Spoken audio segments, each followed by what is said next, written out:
अत्यंत गुणकारी औषधी मायाळूची भाजी.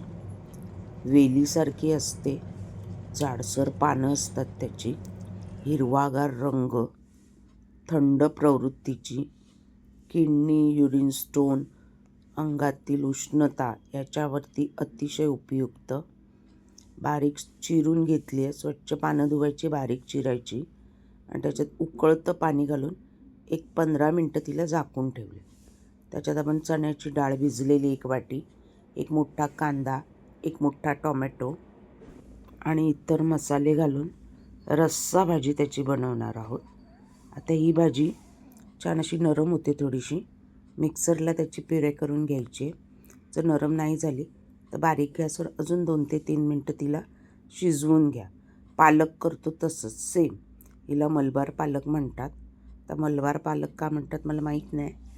आपण तिला मायाळूची भाजी बोलतो, कारण ती खूप गुणकारी आहे, म्हणजे दया केल्यासारखी. म्हणजे सगळ्या बऱ्याचशा आजारांवरती तिचा फायदा होतो. गरमीत जास्त करून ही भाजी खाल्ली जाते. आता फोडणीमध्ये जिरे, मातीच्या भांड्यात आपण ती भाजी बनवत आहोत. जिरे छान तडतडले की लसूण छानपैकी ठेचलेला 1 चमचा, थोडंसं आलं अर्धा चमचा, क्रश केलेली मिरची अर्धा चमचा हिरवी तिखटवाली. आपण मालवणी मसालासुद्धा ह्याच्यात घालणार आहोत, त्यामुळे थोडी मिरचीचं प्रमाण तुमच्या तिखटाच्या अंदाजाप्रमाणे घाला. हिंग पाव चमचा आणि छान तेलात ते कडकडीत परतून घ्यायचं सगळं. त्याच्यानंतर कांदा 1 चिरलेला मोठा, तो गुलाबी रंगावरती परतून घ्यायचा आणि 1 टोमॅटो घालणार आहोत आपण. छानपैकी सगळं तेलामध्ये परतायचं आहे एकदम गुलाबी रंगावर. मीठ चवीनुसार त्याच्यात ॲड करायचं आहे. 1 टोमॅटो मोठा, छानपैकी टोमॅटो शिजेपर्यंत त्याला परतून घ्यायचं आहे खमंग असं. त्याच्यानंतर हळद पाव चमचा, मालवणी मसाला अख्खा 1 मोठा चमचा, भिजलेली चणा डाळ स्वच्छ धुवून 1-2 तास छान अशी भिजवून घ्यायची. भिजवली की छान फुलते आणि शिजते पण लवकर. ती छान परतवून तिला 1 वाफ काढून थोडंसं शिजवून घ्यायचं आहे.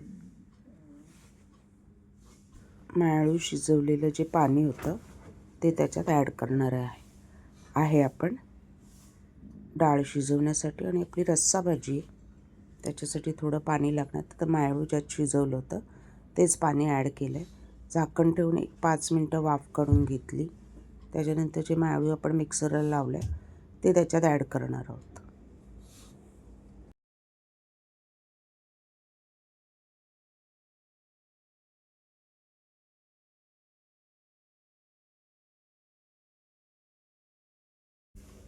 हिरवागार रंग आहे. गरम पाणी घालून थोडंसं वाफवली मी तिला. त्याच्यानंतर पण त्याचा रंग तसाच राहिला आहे हिरवा. आणि ते मिक्स करून छान एकजीव करून घ्यायचं. मीठ थोडं कमी होतं ते मी ॲड केलं आहे आणि छान शिजली. थोडंसं झाकण ठेवून 5 मिनटं अजून शिजवायचं की आपली तयार आहे मायाळूची रस्सा भाजी. भाकरीबरोबर, चपातीबरोबर किंवा राईसबरोबर आस्वाद घ्या. पालकसारखीच लागते. पालकचे आणि ह्याचे गुणधर्म थोडे औषधी वेगळे आहेत, पण भरपूर चविष्ट आणि औषधी मायाळूची रस्सा भाजी.